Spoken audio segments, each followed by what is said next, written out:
Could even be ranked higher depending on how the committee really feels about it. But I think that the committee will put Georgia at 4. I think that's the right spot for them.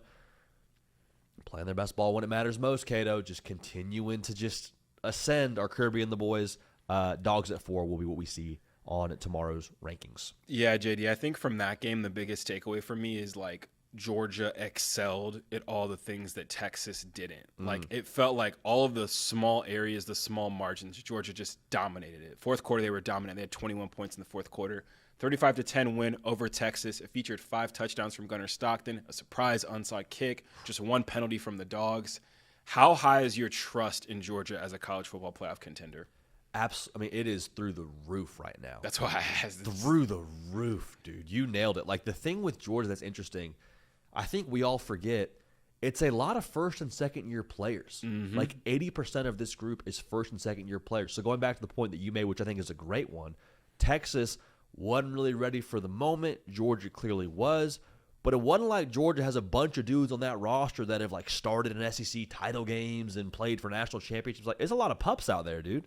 A lot of pups out there. And so the fact that these young bucks are looking so Kirby-ish with how they're operating, we talk about the traits of Kirby Smart and the just lack of flinching and the grit and all those things, the toughness, it's like that's a Kirby thing. That is a Kirby thing this team has bought into, and that is a dangerous thing for the rest of the college football world, especially with 14 pulling the trigger the way he's doing it right now, dude.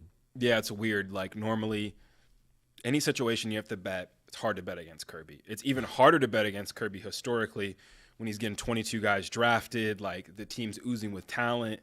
This year's team doesn't have that. They took their lumps early in the season playing a lot of close games, but still, like, deep down in their soul, they have that Kirby just dog to them, that identity, and that's how they're moving. And now they're to the point where they're not really putting themselves in any holes when you look at the month of November. I mentioned it before on a questions episode, and I'm doing it again now, man. If they're on a side of the bracket, I don't know if I'm not just putting them in that Final Four. Like, if you get Georgia's draw, like, I don't know what to tell you, man. Like, this team's hard to kill, and now they're looking like killers as well. Like, they're on the attack now. Like, they put themselves in a couple positions to be hunted in the second half and fourth quarters, and they had to pull their way out. Now they're calling onside kicks, and Kirby's on the sideline going crazy. Like, you don't want to be on the other side of that, man. Playoffs, regular season, don't matter. They've got it figured out. Their quarterback's underrated, and yeah, man, they're a scary, scary team for sure, just because they've taken that identity of their head coach. Dude, we can't just breeze past that bar. I tried to keep talking so we didn't have to. I hope someone picks that up, puts it in a hype video. Georgia football, get at me. Hard to kill, but now they're killers as well. That is electrifying. One more thing I want to say before we move on.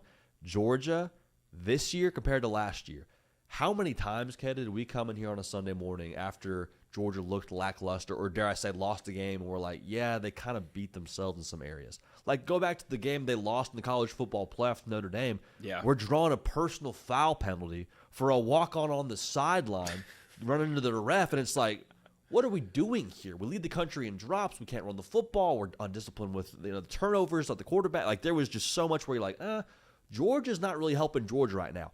Georgia does not beat Georgia this year, and that is a massive difference maker. Yeah, you got to give Kirby credit for that, man. I mean, it was jarring to watch Marcus Freeman out-scheme Kirby, run some fakes, manage the clock really well at the end of the game, take some calculated risk, taking pages out of his book, essentially.